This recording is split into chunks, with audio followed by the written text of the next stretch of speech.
Orion, thank you so much for joining us. I am Hi. really excited to hear your story. You Wonderful. are a medical intuitive, but you've also done a lot of other stuff. You do Reiki, you're a personal trainer, you developed your own system and trademarked it, which I'm going to ask you about just now as well. Sure. Absolutely. If you don't mind, would you like to just give us a bit of background about what led you to doing what you're doing right now and all of these things? I got into this career kicking and screaming, and I'll explain what that means. My family had a dojo, a martial arts school, and we'd have all these shamans and healers and teachers coming in through the doors. And I was about 5 years old when the dojo started, and it ended in my 20s, that time period.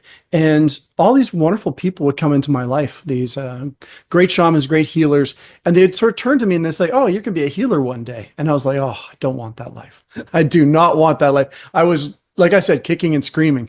And I was, no, I'm going to be an architect. And then when I was a little too advanced for the architect, I actually studied with some of Frank Lloyd Wright's apprentices. I was going to be the architect in Toronto here. And I got to university and they're like, "Here's a pencil and here's a ruler." And I was already doing 3D rendering. So I didn't want to wait for my school to catch up to me just because I was already trying to learn on my own.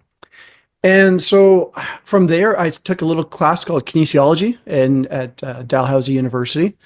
And I think I got a C plus. It was a really bad grade. It's my only bad grade, but it was exciting. It was the body and development, and it was architecture three-dimensional. And I got fascinated by that and came back to Toronto and did kinesiology at York University, amongst other things I took.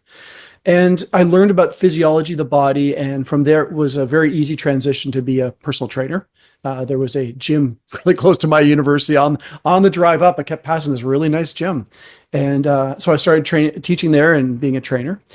And people got hurt, people got injured. And I was like, "Oh, got our shoulder problem. Let me just fix it." So I'd grab the shoulder and just twist it around a little bit and do some massaging, do a little Reiki, and it would get better. Calf pain or whatever, and then and the big transition happened. I had a woman came in and says, "My daughter's losing her vision. We don't know what's going on. She's 1.5 years old or 2 years old, and she's losing vision in one of her eyes, and the doctors don't know what to do." And me being curious, I decided, I said, "Okay, I'm going to go and sit in between my clients. I sit in the sauna. I'm going to sit in the sauna. I'm going to see if I can connect to her. Send me a picture of her." So she sent me a picture, and I'm going to connect to her. And I sat there and focused on this little girl, and I just focused on this eye, and I felt that there was, in the eye development, there was the bones that were coming down and developing, but it was cutting off the optic nerve. It's great having a kinesiology background. I can look it up and know what I'm looking at. And so I was just like, it's giving it advice. So like, well, you can just sort of open that up, open that up. And I spent a week just getting it to open up and open up. At the end of the week, she freaks out and she says, "I don't know what happened, but the eye's working fine. It's all working, and what was being severed is no longer being severed, and she's totally fine." So that was my first hands-on, well, can I read somebody? Like, am I actually looking at this person, or is this just in my mind? Like, I didn't really know at that level what my interaction was, but I was curious, and my curiosity is what drives my thing. So, and you were talking a little bit about the concussion work I do before this conversation. A kid came in and he had a bump on his head. He got into a bad hockey accident. There's a lot of hockey accidents up there. It's called boarding, where someone takes the stick behind you and bangs you in, and your head goes into the board. Anyways, he was a client of mine. I was like, "Let me just take a look." And I did some Reiki, had no effect. I did body talk, it had no effect. I did everything I could think of. And I randomly just put my hand over his head. I was like, "Can you feel the heat on my hand?" He says, "Yes." He says, "I feel so much coldness above my head." I said, "Yeah, I feel this coldness in your head." And we just sat there. I said, "Just hold that for a second." And in that resonance moment, his brain made an audible crack, and my brain made an audible crack. He's like, "Well, that was a little strange." And I was kind of like, "Well, it's kind of like what happens with me. These things happen." He comes back the next day, concussion's gone. All of the symptoms were gone, everything. He slept for a full day, and then he got up and he was done. So these things, being in the fitness profession, people got hurt. And as they got hurt, I had to use my other abilities to step in and see how far that went, how far the rabbit hole went. And I had to come to the realization that I was enjoying working with the injuries, the damages, the problems than I was drinking my coffee, watching people run a track. So I came to a realization that I had to, and also the gym was not too excited about me doing healing work. That was not my purview. That's not what I was hired to do. And there was a little jealousy with other people that couldn't do that kind of thing. And they didn't want necessarily their clients come to see me. So I left and went on my own. And I found this wonderful therapy studio that wanted me to work there, and I wanted to work there. They had a gym in the back, and they had a treatment room in the front. And I've been there ever since. So that's sort of how I transitioned to this healing work. You're probably going to ask very specific questions, so we'll go with that. Yeah, that's amazing. It's amazing how you're actually able to see the image of the person's mind through your own mind. It's I don't know if you've heard of the De Silva method. No, but have you ever heard of remote viewing? Yes. Okay, yeah, well, so that's what he does as well. Yeah. De Silva teaches that. Yeah. So, and I'm going to give you the really easy version of this. I was a kid, and my parents would celebrate the Dutch Christmas, which was Sinterklaas. And they had this thing where they put the presents out like weeks ahead of time before Christmas. And I'd just be staring at, we're not allowed to touch them. That was the rules. And I'd sit on the couch and I'd look at my presents. I knew where they were. I'd stack them up, but otherwise I'd look at them. And I got to a point where I was like, I'm so curious. I want to look inside. So I would go in my mind and I'd go into this very relaxed state. And in this relaxed state, I'd go and take the box and open it up, lift it up. I would shake it around, and I was really good at guessing what they were. Now, granted, I had asked for certain things, but I could tell you what was in which box because I could just feel this was metal, this was plastic, and this was metal and plastic, and this was like a battery pack. And I could feel sort of the idea and some of the feelings involved with what it was, and I was pretty accurate. And when I do courses, I teach people, I take these 3 boxes in the back of the room, and I get them to do this sort of natural remote viewing. And it's unscripted. Some people go heart-based, some people go pineal gland-based, some people channel it, some people, like I do, go and open it up and like physically open it. There's so many ways of going about this. We all naturally have this when we need that extra sensory perception. One thing that I've noticed is when young moms are starting out, how do they know what's going on with their kid in the other room? Well, they just naturally know stuff because they give themselves permission to be intuitive for a time, for a purpose. Or I'm working with a guy who's a stock market guy. He just knows where the stocks are going to go. He feels that. So we'll use these spiritual perceptions for practical reasons. Now, if you decide to develop that just because you're curious, you can go quite far with that. But you have to find out, is it kinesthetic sense? Is it audio, clarinet audio? Are you channeling? Where is your mechanism that you can go with easiest flow in your spiritual development? And that's where you're supposed to develop. It's not you're learning one technique, but finding what your natural technique is and go there. So there's no really one way of doing that. But that's the way that I learned going through.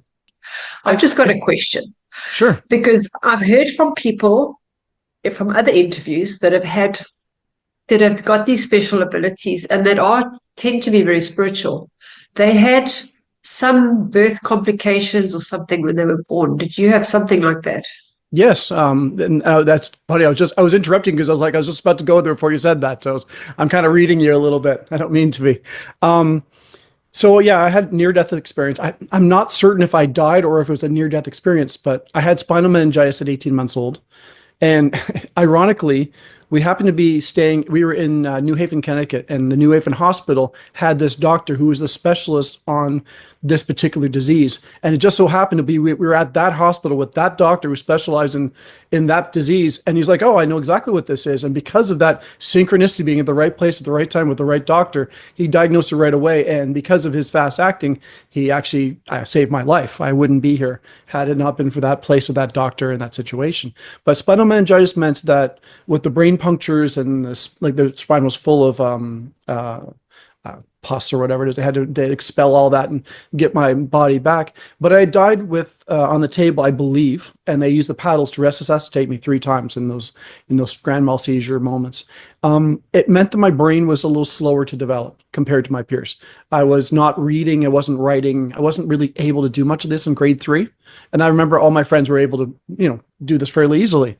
And I was a little slow in my development. So what happened was, because I couldn't use my brain to read a phrase or read a little short story and get the inferences from it, I would use my imagination. I would see those things in an imaginary way and use my imagination to work with these words and make them three-dimensional. And then from there, I could manipulate that data, that information.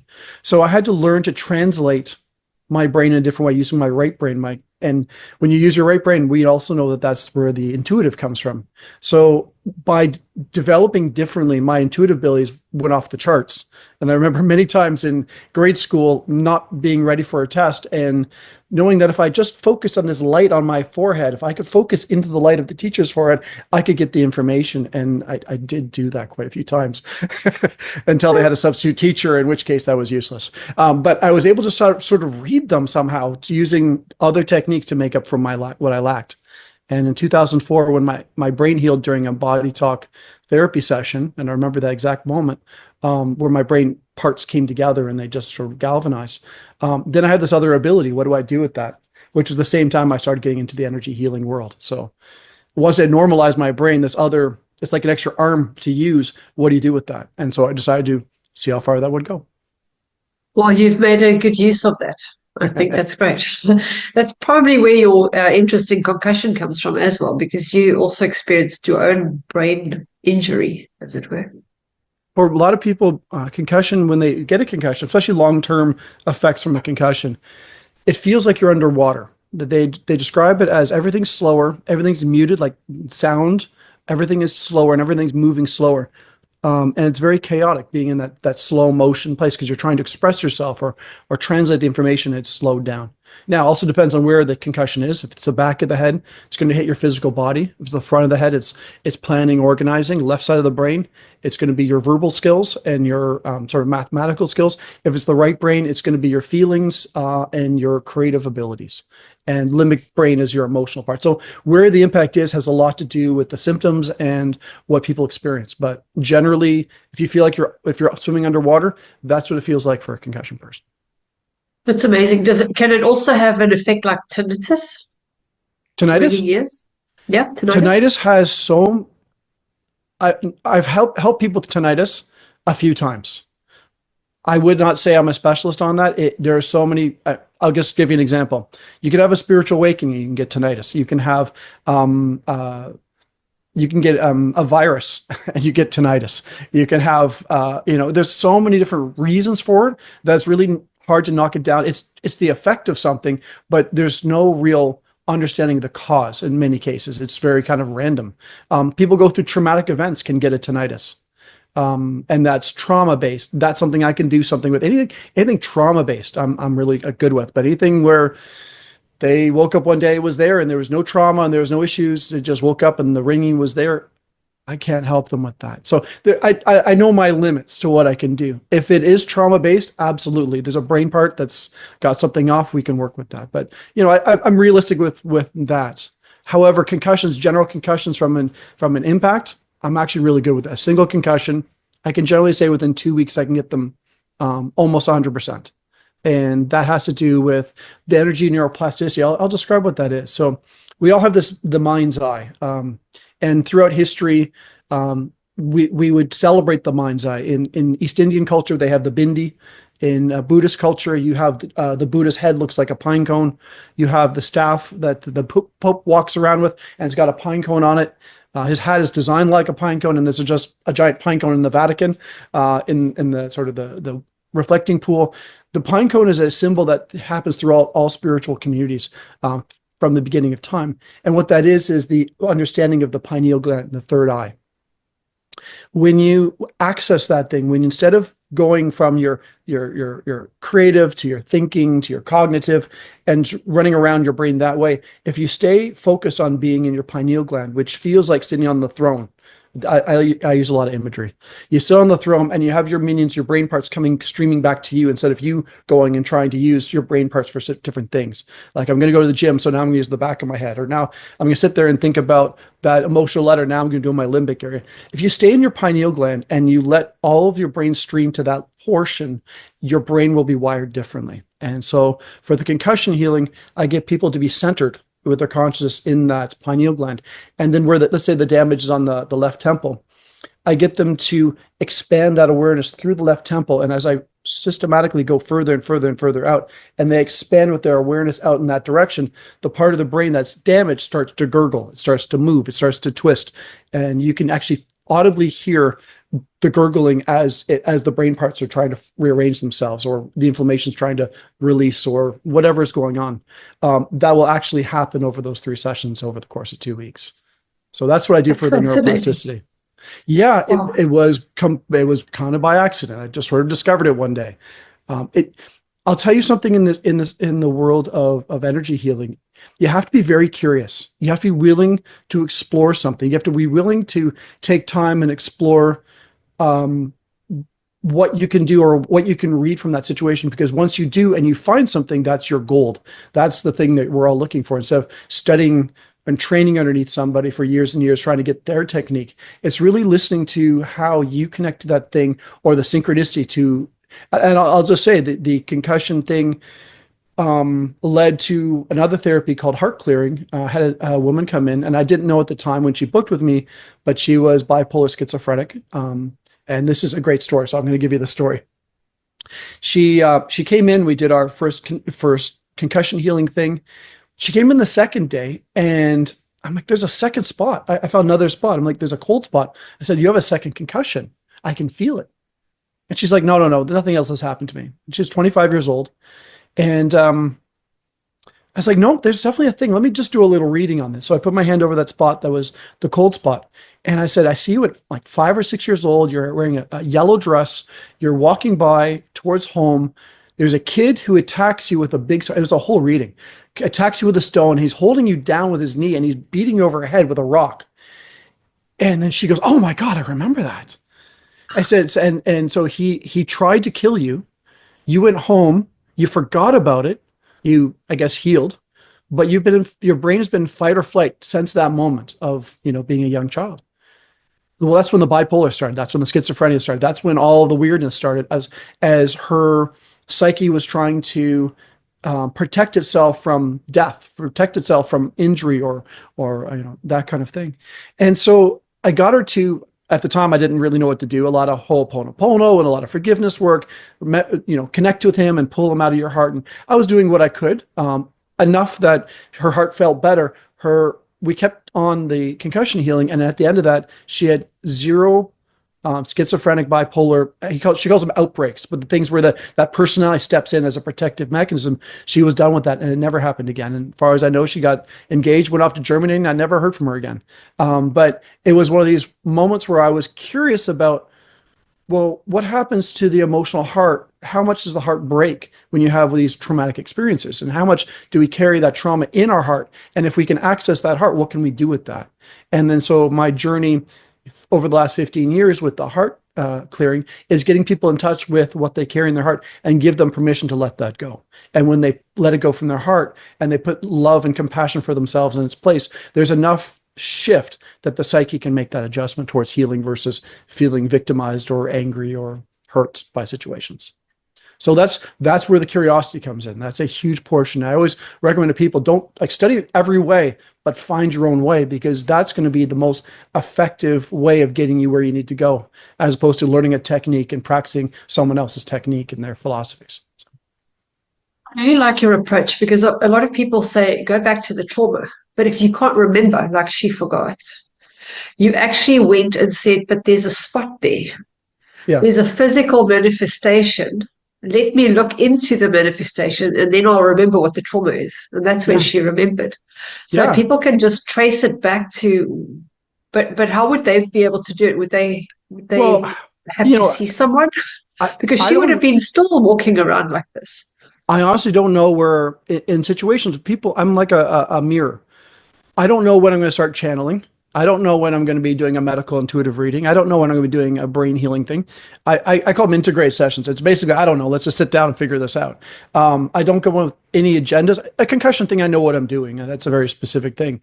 Or heart clearing, I know exactly what I'm doing. But I sit down with an integrate session saying, I don't know what, but let's talk. Let's figure out what the burning thing is right now. And the burning thing for her was not the schizophrenia, it was the concussion.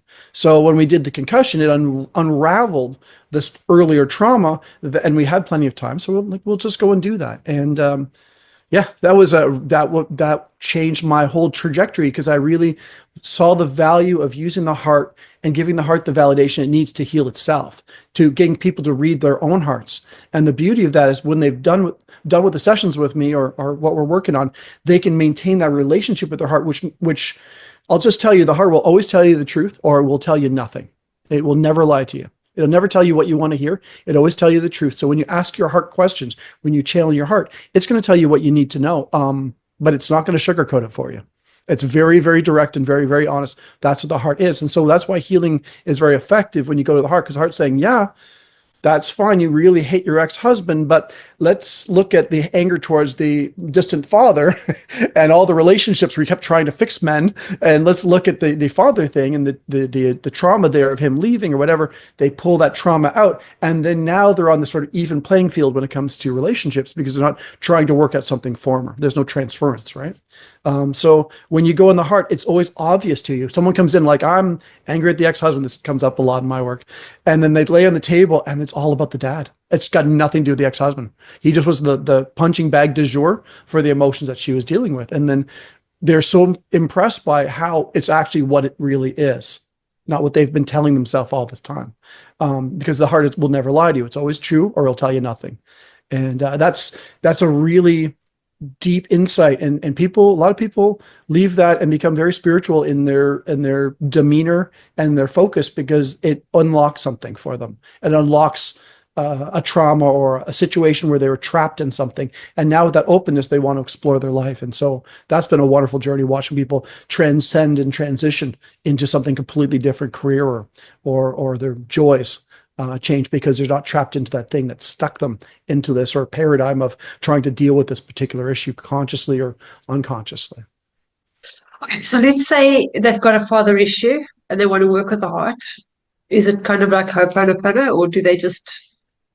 So heart clearing, that's an interesting one. So when I work with people, I kind of intuitively ask people, what do you want to do with this? Do you want to just talk about it? Do you want to do something? And I don't push. It's really important. They come in, they're angry. They want to let it go. We're great. Let's just go do it. Some people want to come in, they want to talk about it and not do that, but they just want to have a conversation about it. We'll do that. I don't, it's really important that I honor their process and their timetable, not have an agenda towards what I want to accomplish in that hour. I'm an Aries. I'm very direct. I like to get things efficiently, but I understand that people have a direction and a flow.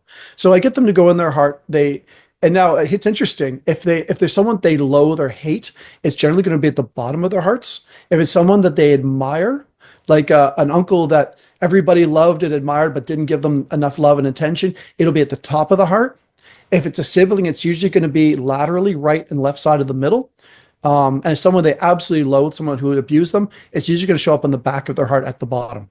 And ironically enough, where they hold pain in their heart has a lot to do with the pain in their anatomy. So I'll give you an example. A man comes in a while ago. I won't tell you when. No, you'll never know about this guy. So I can say this. He comes in. He has left pain, knee, hip, ankle. Can't walk. He's been walking with a cane for 5 years.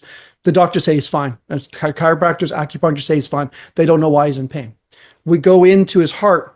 His anger towards his ex-wife is all on the left side. All that anger and judgment and all that battling in the courts and all that. It's all on the left side of his heart. Like that's where his pain was.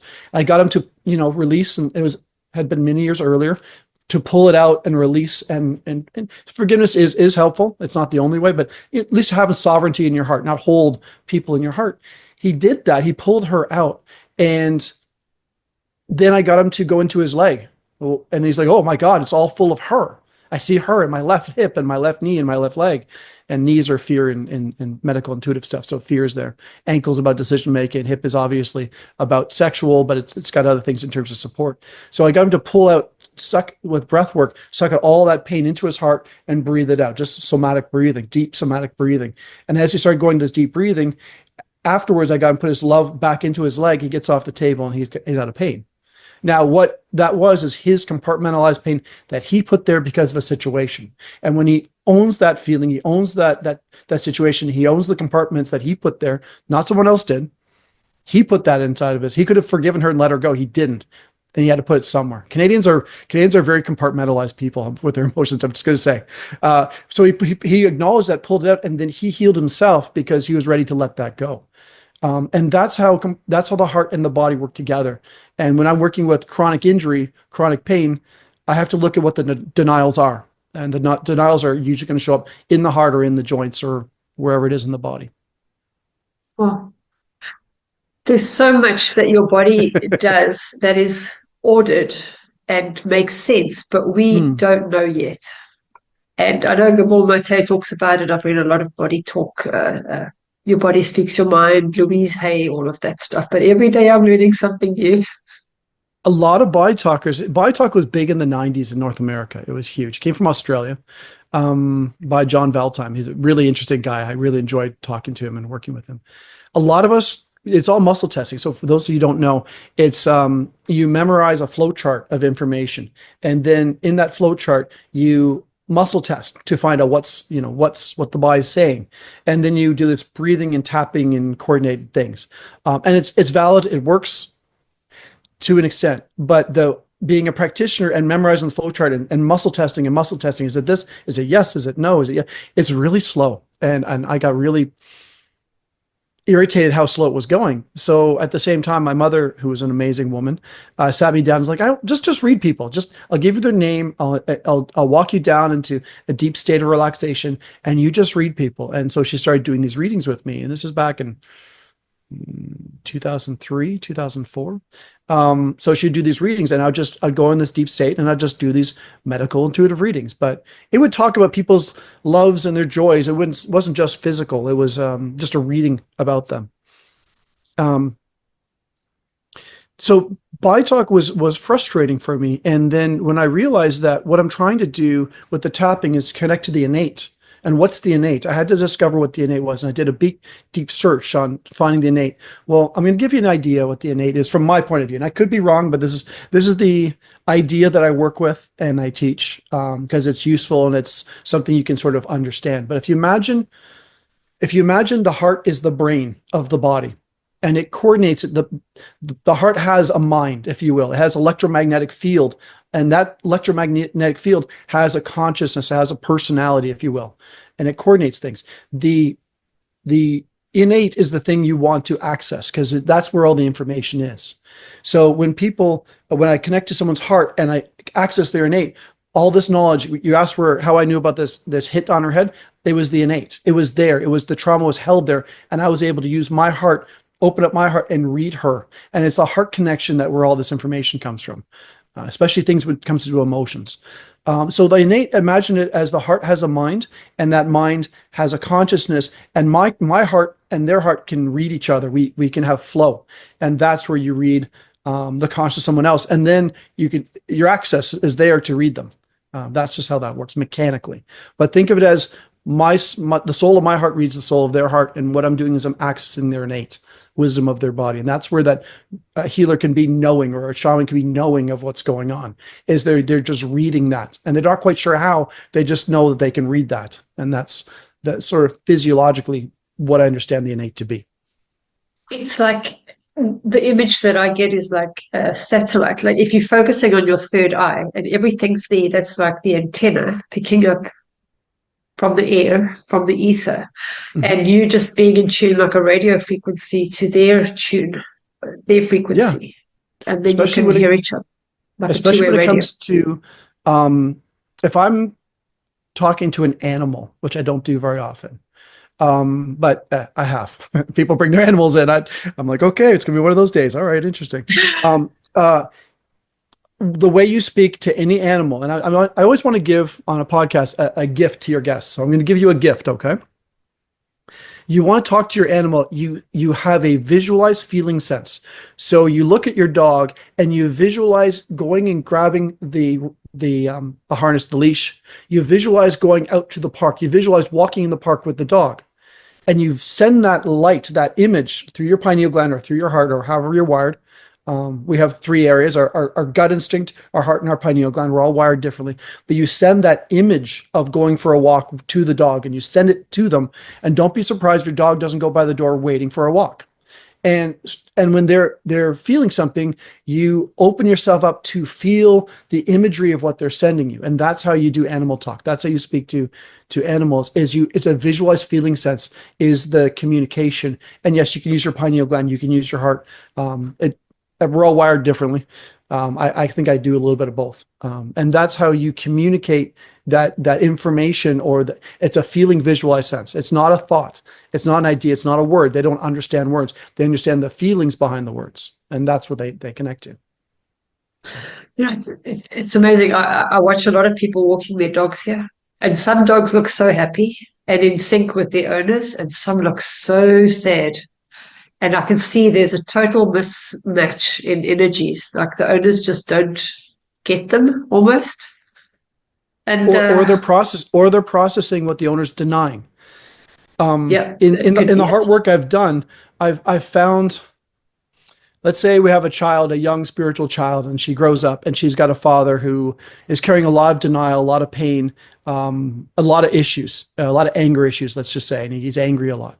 And the child comes in and she's got these, problems with the father. And we go into her heart, and like the first layer of emotion is his anger. And we go to the next layer, his trauma. And all the pain in her heart is his stuff that she's mirrored or she's held on to that's got nothing to do with her. And it's a really easy purge because it doesn't belong to you. It's easy to let go of it. It's not yours. But an animal could do that too. An animal can take on your darkness or your battles or what you're in denial of, act up so that you can get that anger out, so that you can be healthier. You understand? It's like pulling that sliver out. It's painful, but you have to get the sliver out. And animals sometimes take on that job of being the target so that people can be more balanced within themselves. That's not ideal, of course, but that's something that animals will take on as a service to their owners. Wow. So I've definitely seen that for sure. And horses do that as well. They mirror a lot. Oh, absolutely. Absolutely. I work with a lot of equestrians, a lot of riders, a lot of jumpers. Yeah, absolutely. And I'm actually hoping to produce a something specifically for them, because it's all about tuning themselves in their body and getting their readiness for their event, but it's also tuning themselves to the horse.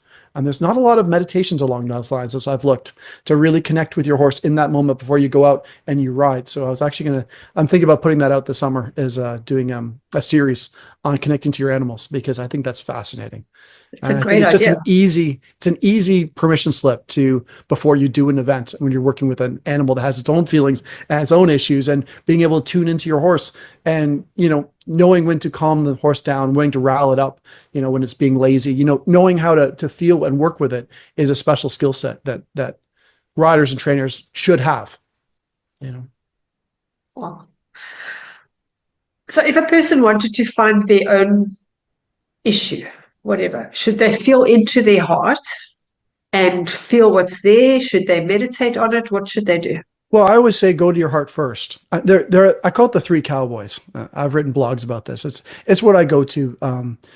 When I work with someone like an NHL player, a hockey player, professional athlete, he's all gut instinct. He's gut instinct, and he's the reptilian brain. He's the cerebellum in the back. He's all instinctual. He doesn't plan his shot. He instinctually knows how to take the shot. So that's instinct. That's one. Gut instinct is one. The body mind. It's one area where it's not a mental concept. It's not a feeling. It's an action based. So gut instinct is one form of balance, to being in your gut. It's very important to be balanced there. The second thing, it's really important to be balanced in your heart, to your heart being able to be in flow, and also your pineal gland. But I use the mind more as a lens than cognitive sitting there and thinking and planning. I use my heart for most of that. I let my heart, because my heart will be closer to synchronicity, and I don't have to do so much figuring things out if I'm in synchronicity, to be at the right place for the right conversation, for the right thing. That's usually my heart that plans it. And I use my pineal gland almost like a lens as a focal point. So I take my heart and I focus it with the lens of my pineal gland. And then I use my gut instinct together. And the three, I call the three cowboys, not one walking ahead of the other. They're all side by side, equally interchanging. So if someone's making going back to your saying, someone's making a big life choice. Do I quit this job and start that job? Do I quit this country and move to another country? You know, all these kind of big decision making. Check in with your head, meditate with your head, meditate with your heart, and meditate with your gut. And when all three are in agreement, you don't need any other permission. That you just do it. And when they're not in agreement, you wait until they're all in agreement, because it might be the right thing, but the wrong time. It might be the right thing to be in a relationship, but not a relationship with that person. You understand? So when all three are in agreement, then you have certainty, and certainty is something we're always looking for. But that would be something I would definitely say is meditate with all three things, with that idea or that concept, and see what these three energy centers have to do. The great thing about the gut instinct is all about immediate action. So if a stockbroker is working on a stock and they're thinking about working on that stock, the gut will say, this is the time. This is the gut instinct to get in on that stock early. Or if someone is in their heart, they're like, this relationship has to end. I'm just suffering so much. I've done everything I can. I have to let this. The heart will tell you that. But the heart, the gut, and the head will all get the timing and the flow and everything just right to be towards what you prefer as much as you can. So I always say work with all three, not just your heart, but the head, the heart, and the gut. And all of them being equally valuable, but they all have a different purpose in that conversation. Well, that's a great tip. And I think because it's all in alignment. So that means you're not having a battle with your head and your heart, because a lot of people tend to be in their head and they just want what they want, but it's not right for them. You know, it's culturally different. If I'm in Mexico, everybody's heart-based. If I'm in Jamaica, everybody's heart-based. Different cultures focus differently. Canada, especially where I live, in Ontario, people are very head-based. They care what other people have. They care if someone has a better car or a better house or, you know, better looking husband, whatever it is. Those things really matter. If I'm on the East Coast, I spent some time in Halifax, people are all in the heart. They care about having a good time together. They're not so judgmental. They're not so particular. They don't care what you wear. They don't care what your hair looks like. They don't care what jewelry you have. They care like, what's the content of your character and can we get along? You know, so when we have this, you have to look at different cultures, because different cultures, different cultures within the same culture, have a different thing that they're doing. I would say the East Coast in Canada has its own thing it's working with, whereas Central Ontario, where I'm in, has its own thing. You go to the West Coast, it's its own thing. These little fiefdoms of different cultures are also playing themselves out through the people too. So not everybody's in their head, but some people, I mean, where I am definitely is. But other cultures, the places where Canadians travel to, are places where people are heart-based, to get that break from the head, get break from judgment, for break from, you know, seeing and be seen and all that stuff. When you go to cultures, like I mentioned, that where they just are all about having a great time, you know? Yeah, I've seen it just moving here as well. Totally different energy. Now, let me ask you, are the people there more head-based, more heart-based, or more gut-based? Totally head-based. Totally Okay. Head-based. Yeah. Yeah, they're not afraid to speak in their mind too. Very direct. That's what they say. They're direct. I just think it's rude, but they say direct. So we'll stick with it. I'll tell you something, and this I know this with Dutch people, but I also know this with Israelis, that my friends. When someone tells you exactly what they feel and they're very direct, you're a little like, a little off put. But you always know where you stand with them. When they love you, they really love you, and they're not stabbing you in the back when your back's turned. So the one thing is with people that are I'm a very direct person. I've learned to be that way. It's also part of my profession. I have to be very honest with people with what I do. That directness, if you get comfortable with it, means you have friends for life. You don't have sort of high friends that you're like on the surface. When people are willing to risk hurt your feelings to tell you a reflection of what they need you to see, you have to honor that they're willing to risk that, to say that thing, to hurt your feelings, because there's something valuable there. And for us, I'm concerned, true relationship is reflecting things we need to see in each other. And if you're not doing that, if you're not telling people the truth about something, you're not helping them in their life. They're not getting the benefit of your perspective. And the reason why we're together with people, to get different perspectives. So absolutely. Hey, if somebody could correct me in a way, I'm all for it. But if they're having a bad day and they won't greet me today, but yesterday they did, it's not to take it personal. It's just absolutely. How they're feeling so on that day. There's this great lawyer technique that I've had these wonderful mentors over the course of my life. A lot of these older men that just were brilliant in their thing. And one mentor said, and he worked with, big emotions with people, being, court cases and things like that. So when people are like rude or nasty, he would never respond. He would get curious. He would put his feelings aside. Well, what do you mean by that? Explain that to me. Where is that coming from? And what he would do is, instead of reacting, he would get curious. He would interrogate, lovingly interrogate where that came from. And it's a very healthy way, instead of reacting before you pull it in and it plays into your wounds and feelings and you stab yourself because of what someone says. You're like, okay, something's going on. I'm kind to them and they're being rude to me. There's something that's I'm not understanding. And by going, and I'm going back to curiosity here, when you ask them, did you have a bad day? Like, what's going on? Did someone cut you off? Did you, are you hungry? Is there, what's the reason behind, I can tell you're in a bad mood. What's the reason behind it? Well, my wife yelled at me this morning and my dog crapped the carpet and I had to clean it up on my way to work and now I'm late. And, I think people, there's normal human things that happen. But when you get curious and then when you can, if possible, be compassionate for them, for that thing that happened to them, I guarantee you they're going to walk away, come back and say, oh, I'm so sorry for saying that thing to you. And you don't have to get reactive. You understand? And again, he's a brilliant lawyer. He taught me this. He says, don't react to when people are rude to you when you're kind to them. If you're rude to them and they're rude back, that's understood. But if you don't react, if you just breathe, don't react, and then start asking questions, he says, you'll get to the bottom of what's really going on. And he says, and you will get through the barriers that people have to the deeper part of them. And that is where the gold is in the relationship, whether it's a business one or any kind of relationship. You get through those barriers when you get curious beyond those things. And he says that is where you get the true person, not the person that's reacting and shitty to you, but the true person that's going through those struggles that they're trying to express, but they're not doing a good job of that in a proper way. So anyways, that's just some ideas that I've had about that. Tips that a therapist can give people. Exactly. There's always something to learn, right? And you're absolutely. Right. But it's about taking the time to understand and not become defensive and taking it on personally. There's also this thing because I had a martial art background before fitness. There is this idea of seven breaths, that it's a samurai thing, which was every big decision that you need to make immediately, you should be able to take 7 breaths and decide what you're going to do, what your best outcome is going to be. And it's to give yourself permission for those 7 breaths. And that's, 30 seconds, 45 seconds, whatever that's going to be.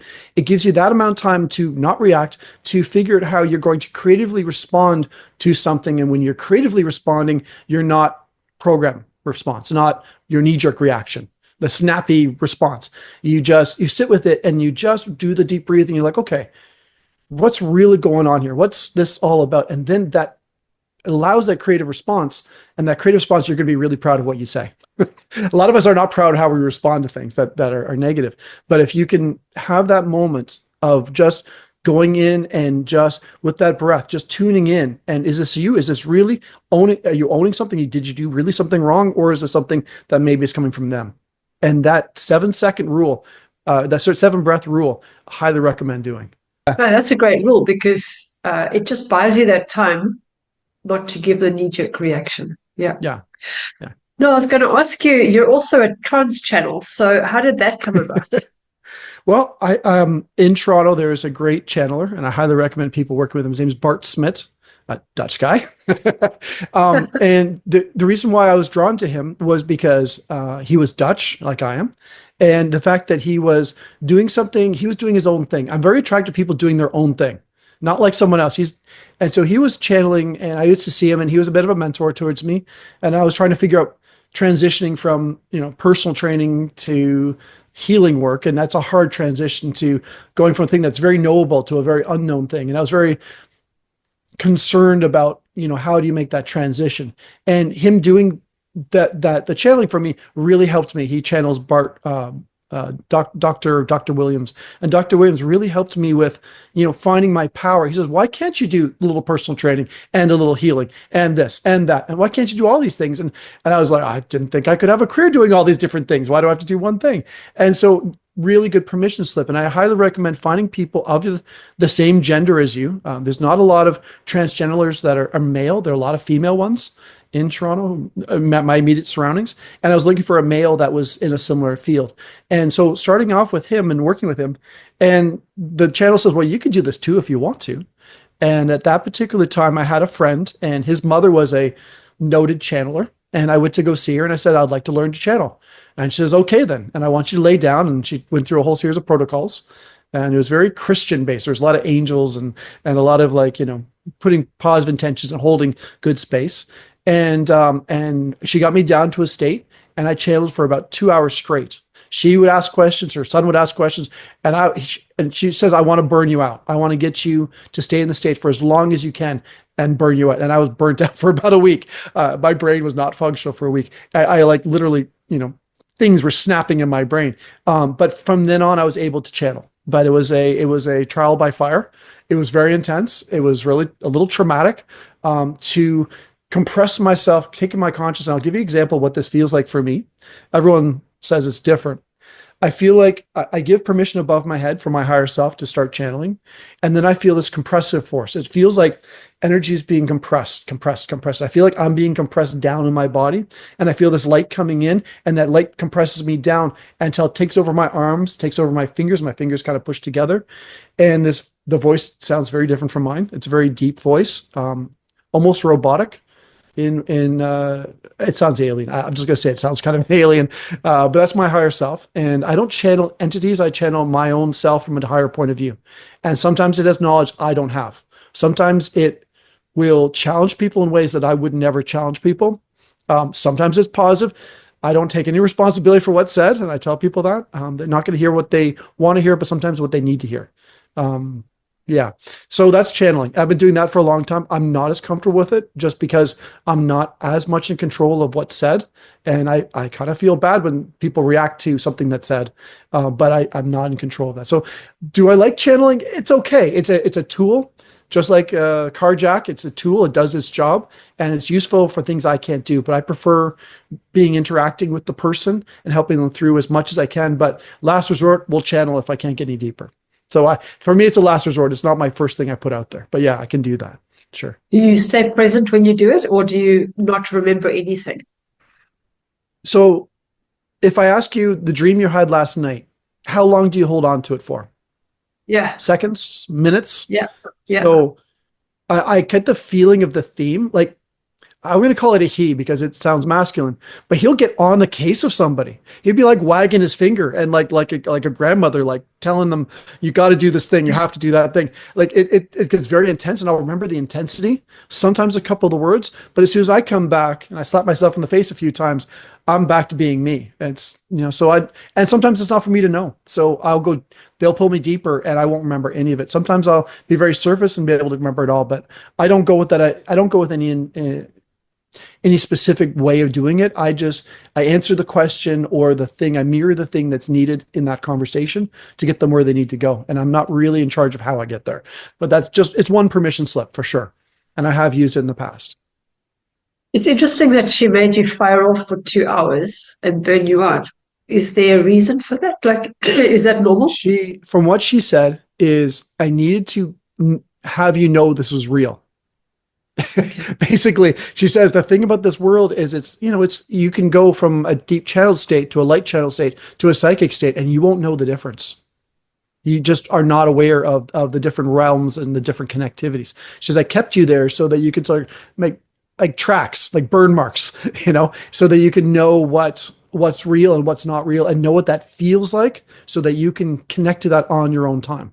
Because there was a time where I couldn't channel at all. I would go into my state and nothing would happen. I forgot how to do that.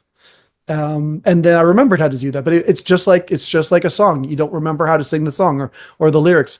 I didn't know how to open that up and then compress that down and start that up, because there was a time I went to go retrain for that, and they're like, "Why are you retraining? You can do this. Just do it." And then I was like, "Okay." And then I started up again. But there was a couple years gap where I didn't do that for a while, and I thought I'd lost it. But yeah, is that what Edgar Cayce did when he was sleeping? Yeah, Edgar Cayce was an interesting case. He what they call the sleeping prophet, right? Yeah. When you go into a deep, back then consciousness was different. It was, I believe the energy, and I wasn't there in the 1930s, so I won't know, but the energy was a harder energy. Consciousness was not as connective as we are. We're much more connective. I think having mobile devices and our connectivity on Facebook and always reading each other's stuff, I think psychically we're opening ourselves up to being more connected with each other. I think back then there wasn't that idea of connectivity. So the idea of going back and connecting to a higher realm of information was probably a lot harder and taxing on the body for him to go into that state. And then maintain that state for answering those questions. I think now it's just easier because the energy and our conscious is more, we're emotionally easier doing that kind of work. I know he challenged himself and he was very uncomfortable with it a lot at the beginning. But he also worked himself ragged too. So I know, I read the stories about him. It was a fascinating read. But his philosophy of fixing things was like, oh, you go to this naturopath or go to this doctor and this thing on his shelf, take that particular ointment, or, the things that were, what the work I do is like, well, just go into your heart and then go find the pain and pull it out and go into your body parts and then fix those things that are carrying that negativity. And you can, fix yourself.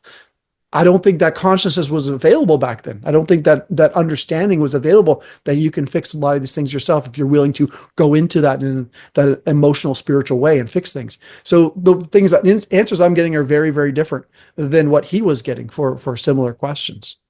Yeah. Would it also be like the 100th monkey effect, where the more people that are able to do it, the more you can do?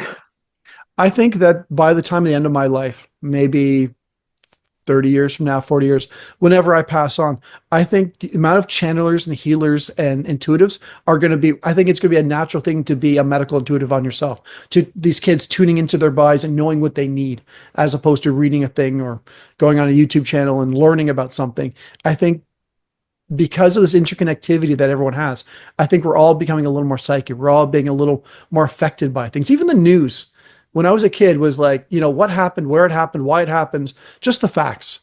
And now news is what you should feel about it. It's all what people are feeling and what people are thinking about and what they're feeling. It's all about connecting to other people's feelings, and which is interesting, but I think that's because that's reflecting how we're changing as a society. I think that as we're adapting and changing, that's a natural progression. And maybe I'm one of the people that's supposed to shake people up a little bit and loosen them up a little bit to know that they have that kind of power within themselves to forgive, to release, to let go, and to accept themselves in their life. Wow. It's a fascinating conversation. I could talk about this for hours. Well, I look forward to being called back and working with you guys again. That would be lovely. Maybe we could do a channeled message or something if you're up for it. Oh, I would be. The fact that it scares me, it sounds exciting. The things that scare me most are the things where I really have a lot of development. So I don't necessarily have a channeled message. What I'm as much more as an echo or a mirror to what. If you ask a question, I will echo the answer based on the energy behind the question to the amount of energy to what I respond. So if people are very general with their questions, I give very general answers. If a very detailed thing, it'll give a very detailed answer. But it's a little hit or miss because it'll tell people endless information about the saying. It's very picky. It's really particular in terms of what the channel will say, or the higher self will say, or get into, or it'll say, yeah, what's the next question? So it's very inconsistent, but it's also very exciting because when it goes on some major topic, I'm like, and I listen to the feedback later or the recording later, I'm like, wow, that's really interesting. I should apply that to my life. Well, you're right, because if somebody's going to ask a general question, then they're going to give you what you asked for, not something else. Yeah. And it's also very particular. It won't talk about other people. It'll tell people about themselves, but will not talk about your spouse or what your wife's thinking about you, or why your brother hates you so much, or why your sister's jealous. It won't go anything to anyone else. It will just say, well, what do you want to do for yourself? How do you want to fix things yourself? Right. And so it's very geared towards the person who's sitting in front of me in terms of their particular path, but will not tell you anything about anyone else. And which is interesting, but lately I've seen that that's sort of been a change in some of those conversations. Well, that's good, because I know a lot of my clients would come in and say, you need to fix my husband. And I'd say, well, I can't fix your husband. I can only help you. Well, okay. So, but in those situations, I take the person, put the hand on their heart, go into the heart and go and find where they are in their heart, find out what they're feeling in their heart, have them go, they're not their head, which has had all these ideas and strategies, go in the heart, what the truth is. Because when the heart knows the truth, can I just tell you one quick one? Woman comes to me and she's like, I have a narcissistic husband. I've been married 30 years. I'm going to leave him. And this has happened more than once. And from Tantra, there's this wonderful thing where you take your hand and put it on your partner's heart, and they put their hand on your heart, and you get very close, and you focus on breathing the same breath or opposite breath, depends on which way you look on that. But you just focus on breathing. And she says, I want you to do this. I want you to, before you leave him, before you put your hand on his heart and ask him deep, important questions that he's never answered. She does that, and within 5 seconds, he's bawling his eyeballs out. There's a guy who's never expressed emotion in 30 years, and he's crying and crying and crying. And she's like, he just wouldn't stop crying. And she says, this is a man I've been married to, and I've never gotten to see behind the veil. And she says, I've never looked. And he's never been, but when I put my hand on his heart, he couldn't escape. I was asking him these important questions, and when he started crying and all his stuff came out, I realized all those times that his culture is a different culture than hers, wouldn't allow him to express his emotion.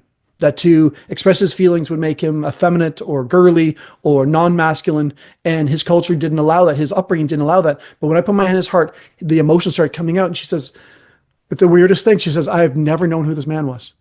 And now he's allowing himself to express his emotion. And now she's not a narcissist. He's now engaging. And she says, if anything, he's a little clingy and needy now because he doesn't know how to deal with these feelings. And he's doing some therapy apparently around it and all that. But, it was like exactly the opposite of why he was not connecting with his emotions, is out of fear.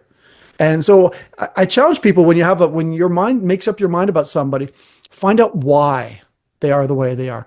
And your heart will tell you the truth. Go in your heart and ask their heart, is this true? Is this not true? Why is this happening? Why is this person feeling that way? And when they uncover their heart, the truth comes out. And that is the big, MacGuffin, if you will. That's a big, the thing that changes the story. And not always, but that when that does happen, is pretty exciting. So your mind can really conceptualize and label, and the heart never does that. That's old type of therapy. It's all labeling in your mind. I'm not saying it's bad, but you go in your heart, and the heart doesn't care about any of that stuff. It just tells you the truth. It's a lot more direct, a little more accessible. So just something to play with. It's a lot of fun. Yeah. And, if you have an alcoholic dad and you have a husband that's a travelaholic and never is home because he's always traveling, you have to take responsibility that maybe you're trying to work on your dad issue with your husband, and that's why you chose that person in your life. He probably always was that way, but it's just you've chosen that because of some other reason. If you release or forgive the father, you might be able to negotiate or change what you're there to do, what feelings you're there to explore, because it's all lock and key. A key and a lock find each other in a room and they do something together, or a hammer and a nail find each other in a room and they do something together. And the hammer doesn't want to be the hammer and the nail doesn't want to be the hammer, but they work so well together. And that's why people consciously or unconsciously choose certain relationships. When you've released and forgiven all of the childhood pain and all the trauma, and you've made up for what you lack for yourself. You have a horrible mother or father. You become that for yourself. You embody what your compassion needs to be for yourself anyway. Then you don't need to play out some scenario. You don't need to play out a certain kind of drama that picks up on someone else's drama. So that's part of the work I do in terms of like going from healing work to the coaching work. To okay, now what do I do with my life? And that's where the sort of psychic coaching comes in. That's the easy fun part. Getting people to own their stuff, that's a little more difficult at the beginning. Well, it's all about connecting with what's really going on and not just reacting to the surface stuff and acting out the same behaviors, expecting something different. Orion, where can people get hold of you? Well, my website, orionmott.com. I'll spell that for you. ORIONMOTT.com. Best way is to send me a text message. I have a lot of websites. My wife and I own a candle company, and I get a million emails going through. So the best way to do is just text me directly to my phone, and I'll connect with you there, and we'll see what we can do, and see if we have flow together. It's always about connection. If we have a connection, I feel like it could be helpful, then I'll take you on. And if I feel like I can't, I'll refer you to someone else, or just have a lovely conversation with you. I've got to feel that there's something that I've got to give, or something I've got to learn out of that situation for me to take on somebody. So. Yeah. Well, I mean, it's a two-way, it's two-way energy. It's not just a one-way energy. Oh, and if the therapists are willing to learn, always willing to learn, there's so much growth that happens and they never get bored. But it's always, but going back to the honesty, always make sure that you have that level of honesty with people, because they need that reflection back. And don't be afraid of hurting people's feelings to tell them the truth. But if you have to tell them the truth, I'll tell you something, say it through your heart. So there's something that the British have that they don't have in Canada, which is people can say to their wife, "Oh, you look like a horse." I can't do an English accent to save my life, or an Irish accent. "You look a little horsey today," and that's a horrible thing to say to someone. But when you say it with your heart, with love behind it, it's charming, it's cute, it's funny. When you say words through your heart, they might not like what you say, but they'll feel the love behind the words. And I always say to people, be direct, but say it through your heart so they feel the love behind the words. And they may not like what you say, but they'll get over it pretty quick because they hear the love, and that's what matters. So I always say things in a loving way that you have to say that are direct, without the fear, without the anger, without the fear of, reciprocity. You just shine that love and see what happens. And that's a really healthy way to say your truth at the same time, knowing you might hurt people's feelings, but knowing that their heart will feel your love behind the words. And I always say that's the best way to go, if possible. And you can't always, but if possible, that would be one way of working with people that way. Yeah, that's great advice. Thank you. Do you have a message for our viewers before we go? Well, I'm going to tell you that to meditate every day. And meditation does not have to be sitting, in a zazen pose with your fingers like this and, in a spawn like that. But take time every day to check in with yourself. Check in with your body, check in with your heart, check in with your pineal gland, your mind. Just do a check-in with everything. And because they have a lot to say. and if you listen to them, there's a lot of messages that are your body's been, go to the doctor, get this thing checked out. And people are like, la, la, la, la, la. When you check in with your body, you check in with your head, you check in with your heart, check in with your gut instinct. It will give you a lot of information. And that information is specifically there for you, for your life. So don't lose those possibilities. And I always say, spend some time, go for a walk, go for a swim, and go into that deep state of checking in with yourself.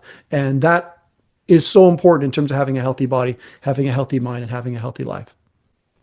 Yep, that's great advice. I'm sure a lot of meditation can be used for a lot of things. For some people, it might just be to clear the mind and calm down. But I think there's so much potential wasted just to do that when you could be applying it to something else, because you're still in that altered state and you're still in flow.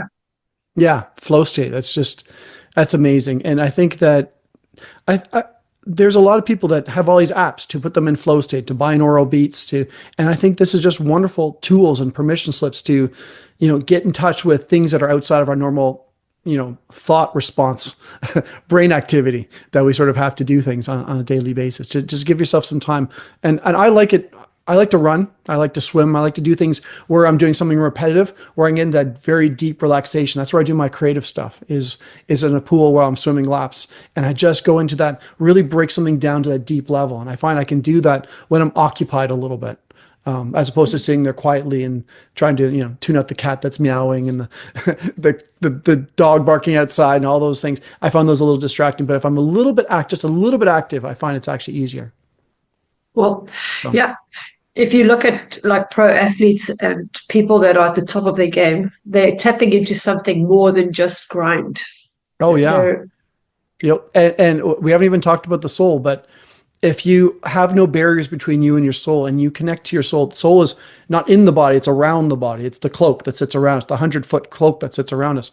When you connect to your soul and you bring that into your body, then you have those peak experiences where you make that goal, or, you have that great catch or whatever it is, those crazy things that almost seem magical. That happens, those peak experiences happen when the soul and the body and the mind all connect as one.